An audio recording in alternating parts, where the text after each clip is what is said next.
So now we're going to talk about a freestanding pen and how to deal with it. Now the first thing you want to do when your trial run starts is to go to the pen, and there will be a rope on the pen at the end of the gate. Now we're going to imagine that for this time. But you want to go and make sure that rope is easily grabbed and the person before you hasn't tied it or hooked it or done something, and you get over there and you're frantically trying to untie this rope or get it free so you can open the gate.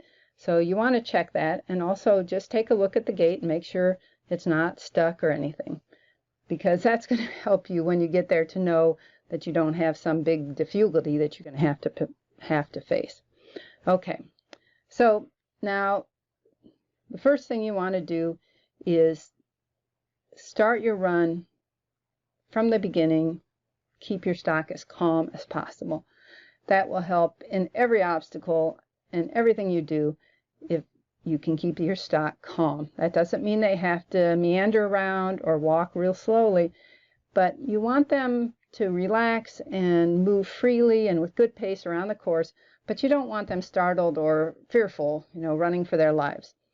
So how you handle the stock from the beginning of your run sets up how well you're going to do at your pen. So once you get to the pen, usually it's decided for you which side you're going to guard on the pen. And when you get there, the first thing you want to do, you finish the other obstacle before the pen, and the sheep are heading to the pen. You want to make sure the pen do not get to the pen before you do, because if they get there and run around, they're going to learn they can go around it. And you're also going to lose your points for having a straight line from the last obstacle to the pen.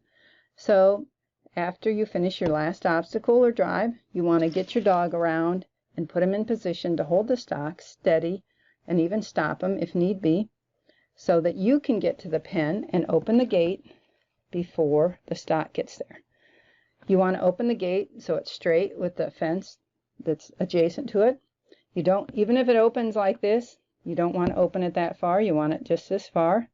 And then you grab the rope, of course, the imaginary rope, and you don't want to stand here because you're blocking the stock coming in.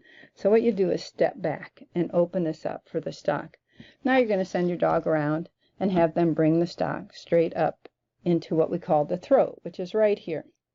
And your dog's always aiming for this area here where the gate meets this other fence piece. So your dog is, again, going to bring the stock up, and you're always working as a team.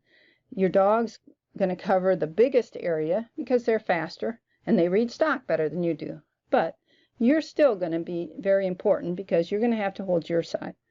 So your dog brings the stock up, and then as they get closer to the throat, you start moving over and blocking your side. Your crook will be a temporary barrier that you can move, and it extends your reach. So, and you can use it to tap the ground, or you can kick dirt. You can do any of those things. You can stomp, but you cannot touch the stock with your body or with your crook. So as the sheep get up here, you keep edging them in closer and closer. You want to make sure you're standing up straight, because if you lean forward, you're putting pressure on the stock. So you want to stand up straight, be as relaxed as you can be, and work with your dog to bring the stock into the throat of the pen and eventually into the pen. So they move closer and closer, and you move closer to the gate. You take up the rope as you step in and move closer, and hopefully you and your dog bring them directly into the pen. And once they're all in the pen, then you shut the gate. As soon as you shut the gate with all the stock inside, the pen is complete. Now you're going to send your dog around behind the pen. You're going to open the gate, and the sheep will come out. Now if this is the last obstacle, if there's an exhaust pen, let's say it's in that corner, then you're going to have your dog drive the stock to the exhaust pen and help the crew with that. You don't just leave the sheep wander around and walk off. You want to end your run by getting the sheep to where they need to be to help things move along. That's just good sportsmanship. All right, so that's it. Now we're going to look at Sir doing some penning, and I'll kind of walk you through it as we go. See you there.